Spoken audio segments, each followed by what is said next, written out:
What's going on, guys? Welcome back to another episode of the Heavyweight Nation podcast. As you can see, we got Matthew to my left, and then under us we have obviously Nate Jackson, World Cup champion, coaching at Princeton now. Nate, welcome to the podcast.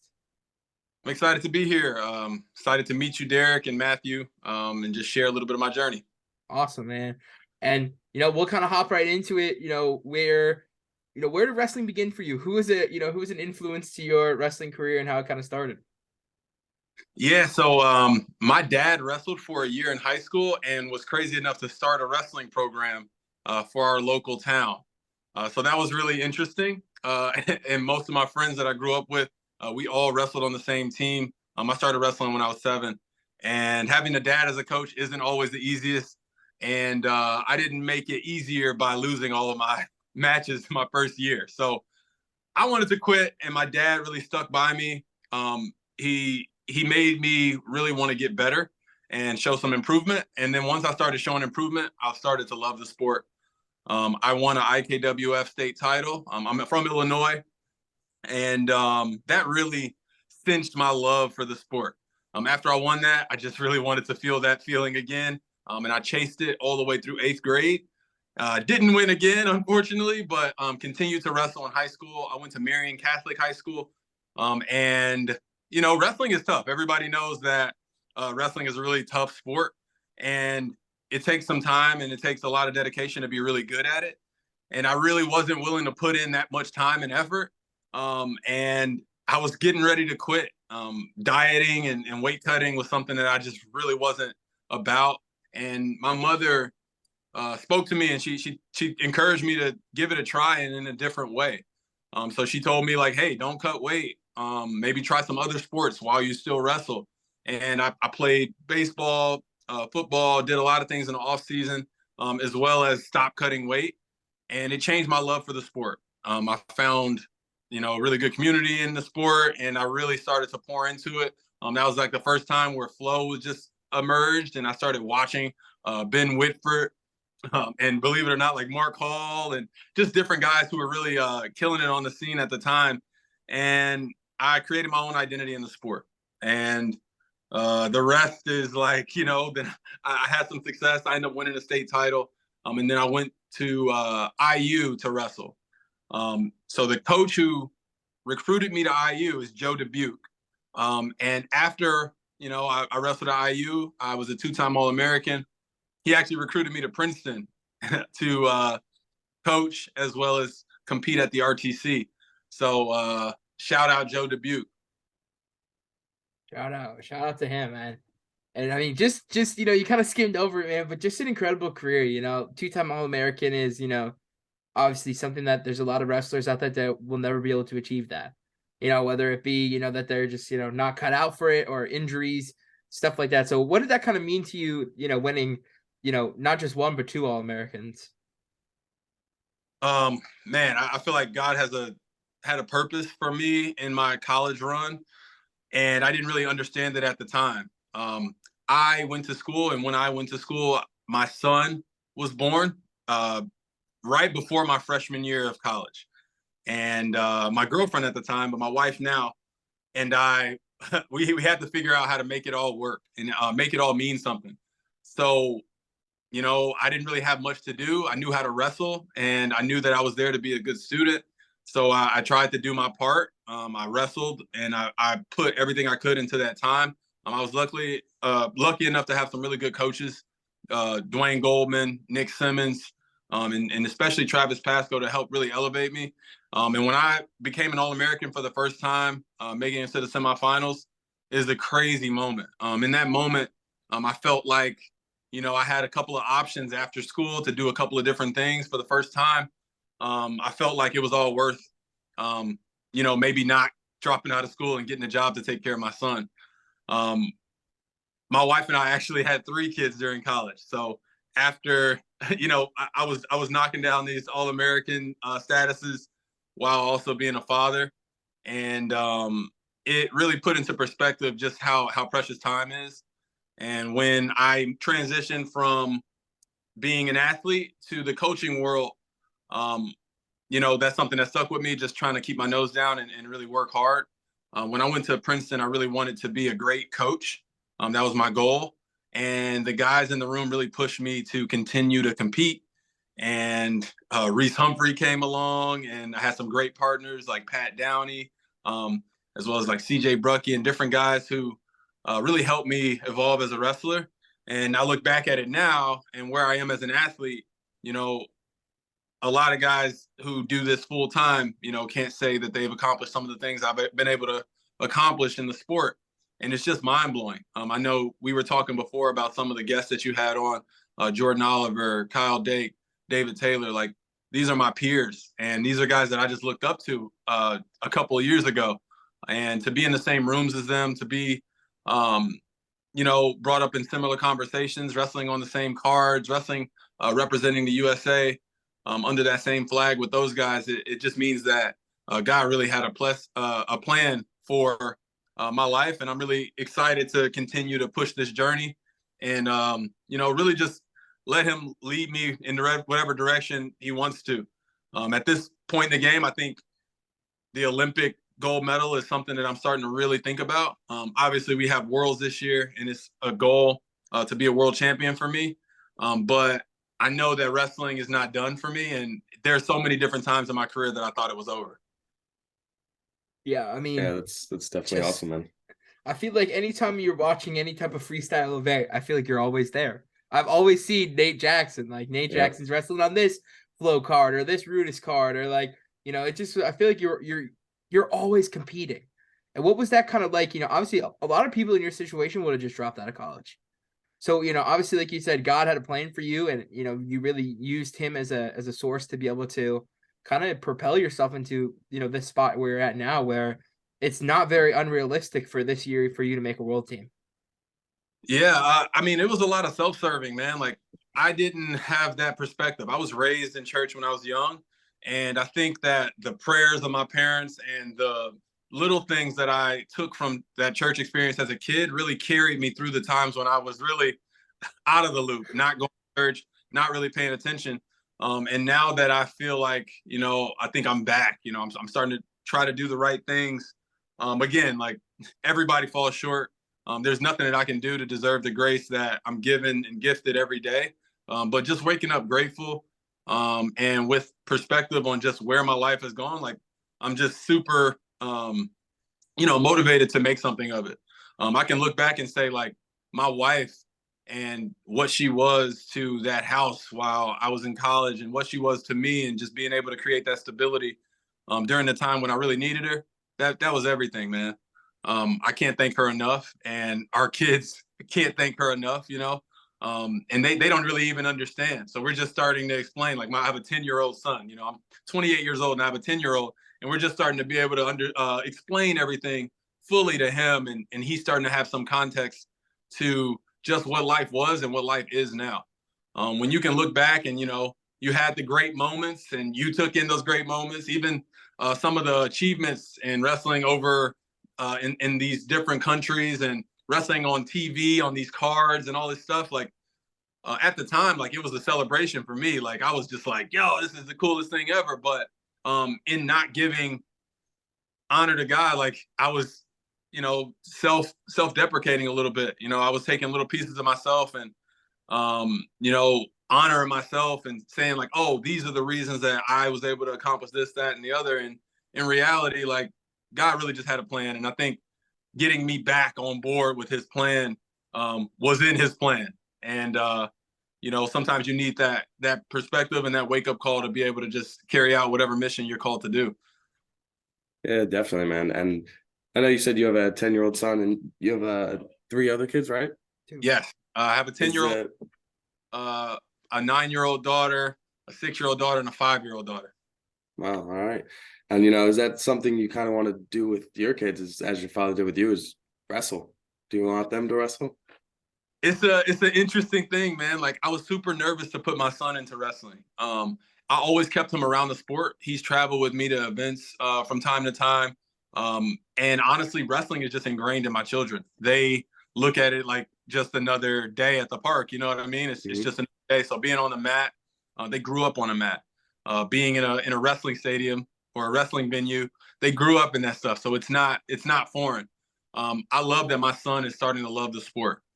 So now I can pour into him. We have a mat just in that room right over next to me, and we are able to share some moments and really have some of our biggest conversations on the wrestling mat, as well as just teaching them wrestling. Wrestling is hard though; it's tough. And my daughters, while they don't really have an interest in wrestling, we use that mat to do math, and we use that mat to have conversations about different things. It just means that there's a safe space in our house where they know that dad is going to be paying attention, dad is going to be listening. And if I have that, that's what I'm supposed to have, and that's what I'm supposed to create and foster. And mom pours into kids in different ways. My wife she just became Mrs. New Jersey for pageantry. So it's a lot of really cool things that are happening, but just keeping in perspective, like what we're here to do. We have a little voice in our head. Some people say that's your conscience. Some people say that's God. I recognize it as like a Holy Spirit that just orders our steps in each decision that we make. So if we're making a decision and it feels good, like keep making those decisions, because it means that you're probably doing something positive for the people around you. Yeah, awesome, man. It's great that you have that connection with your kids, where it's not something foreign to them if they do want to give it a try. Women's wrestling is all the rave right now. If your daughters do want to get into that, but yeah, all grace to God, and it seems like you've really just honed in what you need to do. That's the funny thing. It's like I feel like I know what I need to do in each moment, and then I wake up and it's like I get it's like maybe I need to do something different. I need to move in a different way. So I'm just figuring out, just like everybody else, man. Yeah, for your kids, luckily they really do have two outlets. If obviously, like you said, like your wife is doing incredible things on a completely different aspect of competition, compared to you. So that's got to be amazing for your daughters and your son as well, to watch their mother succeed at what she's doing as well as their father. And I feel like a lot of people don't get that opportunity at such a young age to watch their parents still compete and still work their tail off and be able to provide and be successful in the things that they love to do. Yeah, it's a lot, man, because my kids, they have different activities, like the dances, and they have different school activities, wrestling, obviously. There's baseball coming up, there's soccer coming, and then my wife has all her dates. I have all my dates. Like we do a lot of running around, but to be able to all connect at the end of the day, like that's what it's all about. It doesn't really matter what we're doing, just make sure we're supporting each other. It's cool, man. It's really cool. Definitely, man. And it's just incredible to see the family aspect of now these greats in the wrestling community are now kind of sharing with the world their families. We see it a lot with Jordan Burroughs, and his son is competing, and I know his daughters are now competing in different competitions and stuff like that. And it's definitely cool from a fan perspective to see the guys that we watched wrestling college now being able to show their families and show their children succeeding in the sport that we all watch them flourish in. Yeah, Jordan is somebody that personally, like, he really helped my journey. I remember a story from my time at wrestling at IU. I was a freshman, and I was like 4-11, and I had a match against number 2 in the country at the time, Robert Kokesh, and he was a 4-time All-American for Nebraska. I think he still coaches at Nebraska. And I had a 1-point match with him, 4-3, and I was leading most of the match and ended up losing at the end. Well, Jordan hit me up and sent me a message of encouragement. And I remember how much that inspired my training over that summer, and then some of my growths after that. You never know who you that will, just be able to flourish based off of a conversation and a connection that you have. And then I still look to him, the things that he does, just the sacrifices that he makes in leaving his family from time to time, but then also the commitment he has to his family and bringing them to these places and showing them before the world. Like it's tough, man. It's hard. It's difficult financially. It's difficult mentally. It's exhausting at times. It can be draining, but it really shows his level of love for his family, which is everything, man. So like, I still look at him like a shining star. Like if I see him doing something, it's like, that's probably what I should be doing. He's bringing his son to these things. damn, I should probably be bringing my son around these places so he can learn the lessons that I'm learning in these rooms.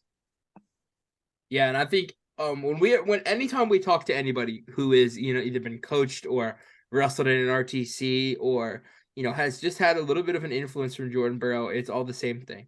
You know, everybody always says the same thing. He's this great man, this great family guy, you know, a guy that loves God as well. And he, you know, for a lot of the younger guys that I know we've talked to, a lot of the guys that, you know, go to Penn or, you know, wrestle in that RTC, you know, they've all said the same thing that you know, Jordan has kind of showed them how to be a man. And I think, you know, that goes for a lot of the guys, you know, that are wrestling at this Olympic level. Because in the beginning of your careers, I'm sure a lot of you got told that you can't wrestle forever. And I feel like a lot of you guys now are kind of breaking that aspect and you know, showing a lot of younger generation people that, you know, you can wrestle forever. If you put the work in and you know, you strive for greatness, you could continue your career throughout as long as you want it to be. Yeah, I started looking at that aspect differently as well. Like I thought that after I graduated from college, like I need to get a job, and yeah, sure, I'll wrestle in the RTC if it means that I can like make sure that I'm having this job, and then you know what I mean. Like people play the game a little bit, but just understanding from a professionalism standpoint, you know, like I'm on the brink of like becoming a professional athlete. You know, I think I am a professional athlete. I treat my body like a professional athlete's body. I treat my time like a professional athlete's time. And, you know, our sport is starting to be able to be backed by the resources that come with being a professional athlete. And in that, you know, you create more opportunities for the people who are coming up in the next generations. I mean, look at Gable Stevenson, look at RBY, people who have been able to build their brands out on wrestling, really, you know, truly on wrestling. But it takes people like Jordan Burroughs to do it, to show that it can be done. And then the next generations are always better than us, man. They're just good. They're always a little bit better at you know, picking up some of those things and then pushing it forward. So you know, we're all torchbearers and we have somebody to pass that torch to. I mean, you guys, like, I'm so encouraged by, you know, what you guys have done and just building out this platform, Heavyweight Nation, and just showing the next generation, like, hey, wrestling is going to be something that is a player, you know, a real player. We have NIL sponsorships. They have the UFC that's going crazy. WWE is still there. If we want to make a living being a wrestler for our entire life, we can do it. And it's because of outlets like yours and individuals like Jordan Burroughs. Yeah, and we thank you, you know, for putting us, you know, up on that podium a little bit, you know. And you know, we talked a little bit before the podcast, and you know, we started from the bottom. You know, we really did. And, you know, we've worked hard, and you know, we've been able to get to the level that we're at now, where we're, you know, kind of just we're in the beginning stages, getting some respect put on our name a little bit, from some bigger companies and some bigger brands, and obviously, you know, the NCAA and stuff like that. And you know, it's been awesome, man. And again, this is for everybody, you know, that comes on our podcast, and it's all because of you guys. You know, without the interaction with the guys competing, and you know, being able to bring them on and just kind of tell their story. You know, a lot of people see you guys compete, you know, on Fridays and Saturdays, but they don't really know. Nobody knows who you are as a person. And you know, this has really been an outlet to kind of just show the world, like, this is what people are like. These guys are still, you know, even though they're on your TV in your living room, these are human beings. These are people that are down to earth, genuinely decent people. And they want to just come on and just express, you know, their love for the sport as well. Because at the end of the day, that's what we're all here for, is to spread the sport. Now, one day, do I hope I could talk to this younger generation of content creators and you know, wrestling media people. And there is a lot of young children that are getting into the scene, and I think it's great. It's great. You know, a lot of people think, you know, of them as competition. You know, we open, you know, we would obviously greet them with open arms, because the more people that do this and get to the level that we're at is just great. It's greater for the sport. It really is. And it's getting more eyes and more attention on wrestling. And, you know, we kind of think that that's what the sport deserves. You know, you guys work your tail off. A lot of people, you know, say wrestling's the hardest sport. And I, you know, a lot of people agree with that. And I think those, you know, those pipelines that, you know, we've built with Bellator, and we've built with UFC, and we've built with WWE through wrestling, through guys like Bo Nickel, Jordan Oliver, Bryce Meredith, you know, Gable Steveson, you know, guys like that, they've just kind of, you know, just continually provide these other sports athletes. Adam Kuhn. Adam Kuhn went for almost made it a 53-man roster at an NFL team, never playing college football. You know what? You know why? Wrestling. He was a wrestler. Like, it's stuff like that that is gonna show fans and expose the sport to fans. And I think it's just gonna grow. We're on and up, and especially women's wrestling. Shout out to all the women out there that are fighting, and all the men as well that join them in their fight to be able to get that D1 level wrestling like you guys deserve. Me and Matt, we go to Division II school. We have a really great women's program, and a lot of those girls were world team members and silver world medalists that go to D2 college. They deserve a D1 scholarship at a beautiful university with incredible out of this world coaching staff and D1 national competition like the men do. And it's we talk about it so often, and the change is coming, and we just love watching the growing of the sport, man. It's incredible. We're in an up right now. Yeah, no, I think you've hit on a lot of really important things, but I think platforming is really important. And for just some of the courage, and I think God's timing is perfect, really, but the courage of individuals to like be who they are on their platforms, it really comes from wrestling too. Like, people on wrestling platforms, they're not always serving whatever the people want to hear necessarily, but they're unapologetically themselves. And that's just real, man. Like, people are just being themselves. We just, also just spend a little time a day fighting, or fighting on a mat. You know what I mean? Like, we're just like everybody else. We want all the same things.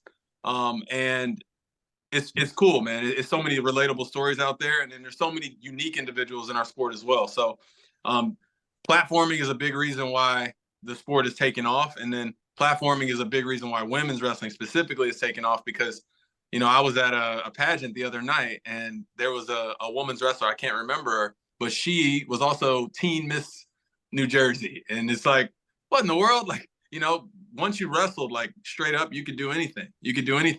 And it's just because nobody's good at wrestling when they start. Nobody is. Everybody's going to take their lumps.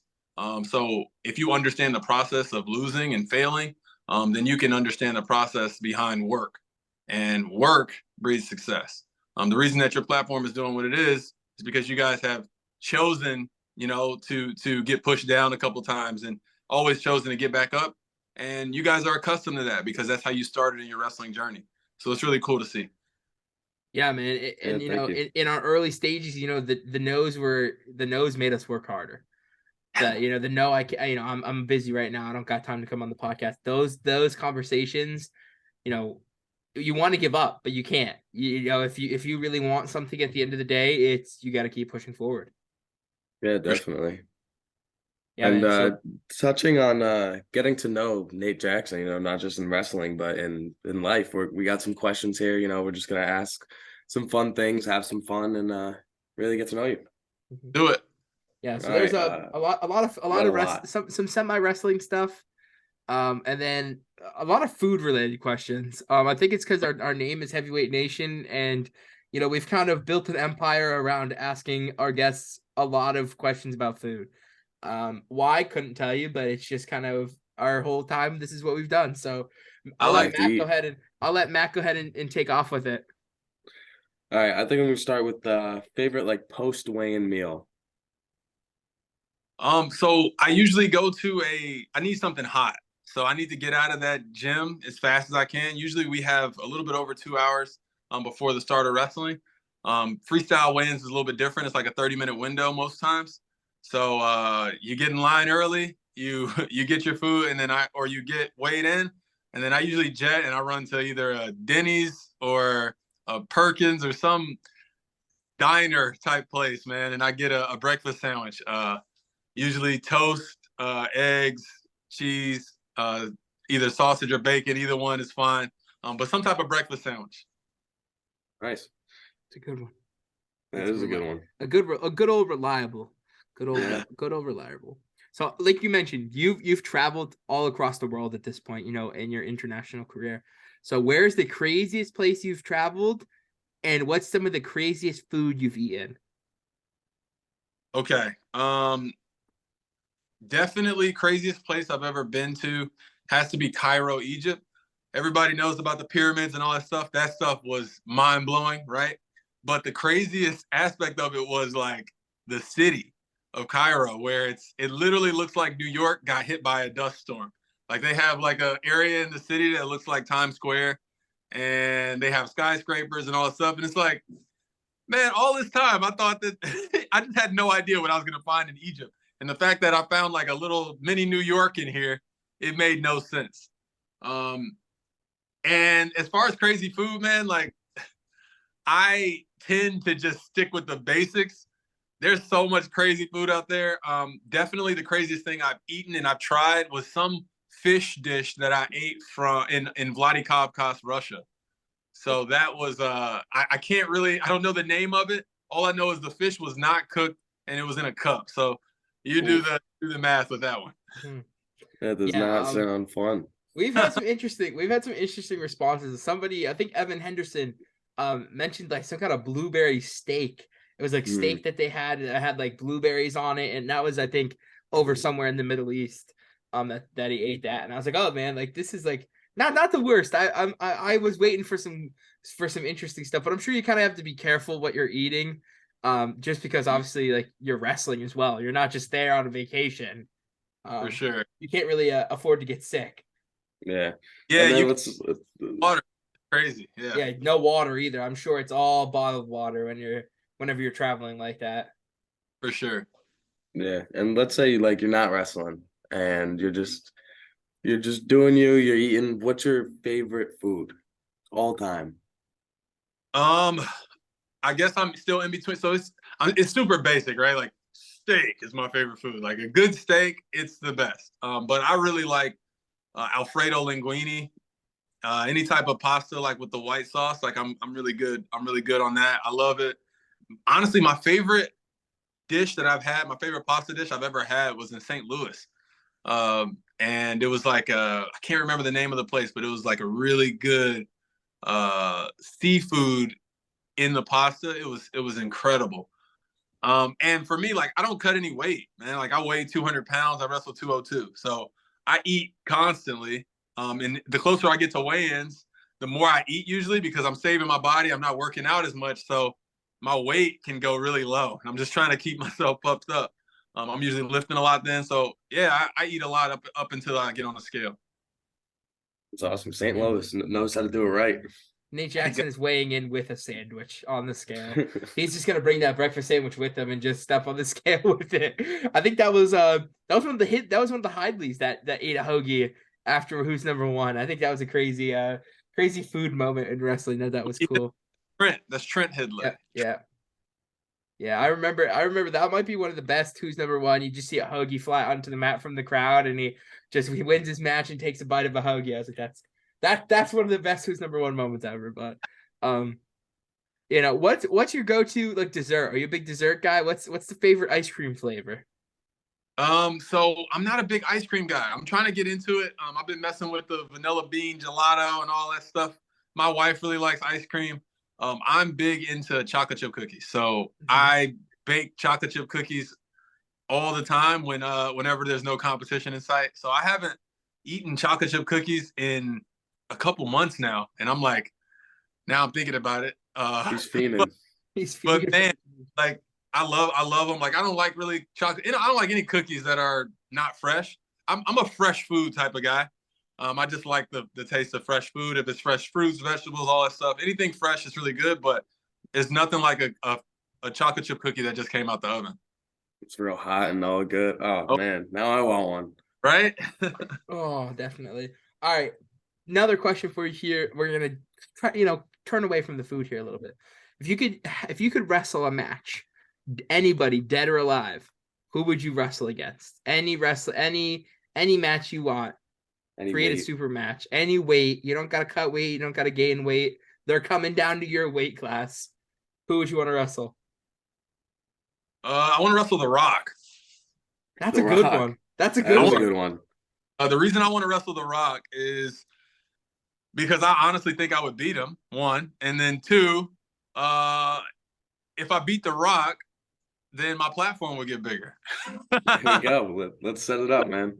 It's pretty simple. And yeah, just hit up The Rock and tell The Rock Nate Jackson wants to wrestle 1 takedown, not 2 takedowns, because I don't want him to, get mad and try to elbow me or anything. He's a big best boy. best of one. First takedown wins. That's it. That's it. Definitely. And I know you've wrestled a lot and in a lot of places. I have a little two-parter here. First, I want to know what your favorite wrestling shoe is, because I know you probably worn a bunch of shoes. And secondly, your favorite neutral attack. Yeah, so my favorite wrestling shoe is definitely Combat Speeds. It doesn't really matter which number, they're all fire. I wrestled in college. We were Adidas sponsored in college, and I had some really good Combat Speeds. I'm not going to get on any of the other shoes because I can only do the Combat Speeds, if you know what I mean. And Shout out Adidas. Shout out Adidas. And then number one attack is double leg, man. I picked up a double leg from watching Jordan Burroughs do it in college, and started figuring it out for myself like my junior year in college, and it's been really successful since. Awesome. Yeah, man. Lace definitely. up those shoes and hit a double. That's it. Shout out, big Adidas guy. I could see over there. Nate Jackson's a big Adidas guy. But a couple more questions for you, Nate. What do you do outside of wrestling that kind of get, obviously, you have your wife and kids at home, but what's something that kind of gets your mind off of wrestling and competing? Wrestling and competing consumes so much of my life. Coaching and like building up some of the guys on the Princeton wrestling team, as well as like coaching at the Princeton Wrestling Club with youth, is also something that I spend a lot of time doing.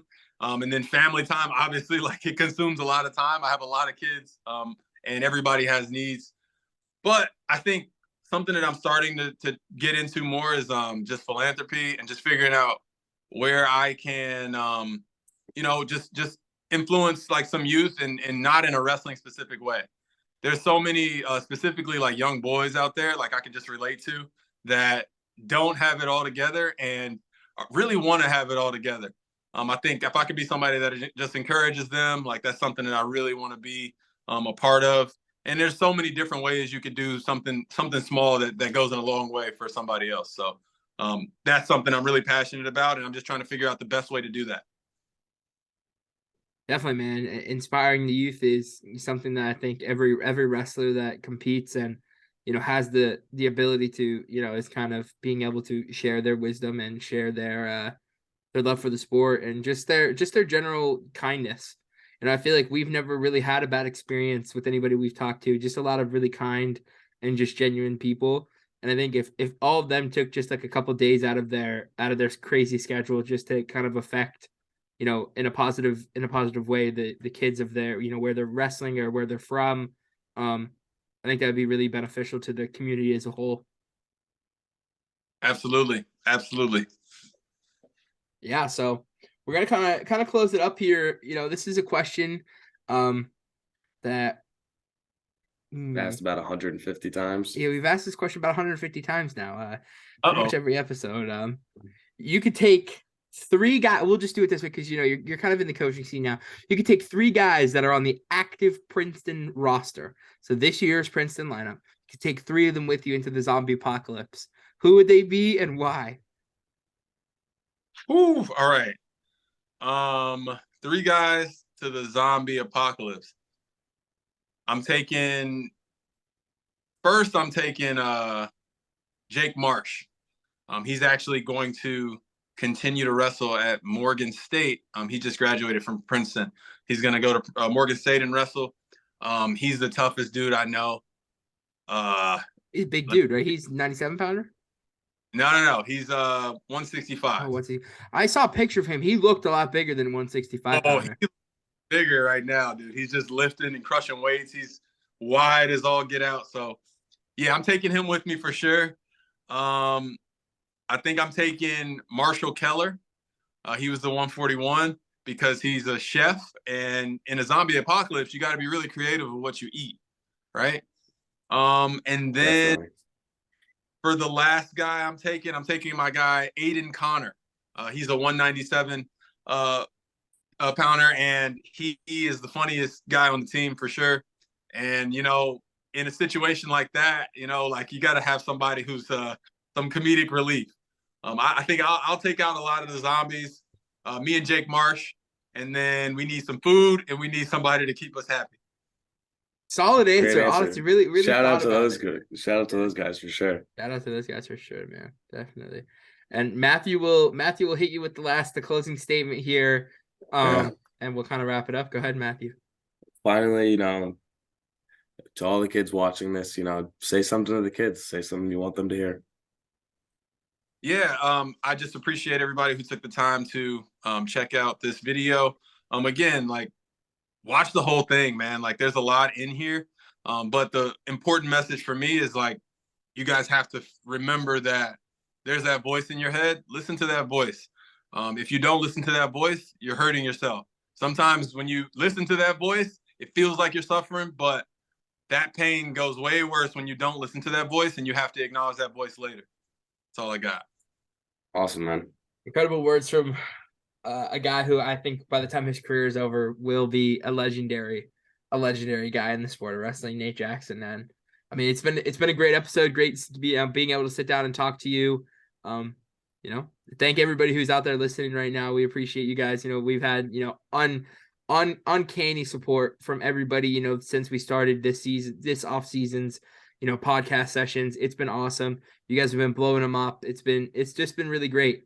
You know, shout out to all the guys we've had on so far this season. You guys have been nothing but great as well. And shout out to all the guys in the future that we're having on, you know, that we have scheduled, you know, coming up these next couple of weeks. You know, we're excited to, you know, get the opportunity to talk to you guys. So it's been another episode of the Heavyweight Nation podcast with me, Matthew. As you can see at the bottom, Nate Jackson. Have a good one, guys.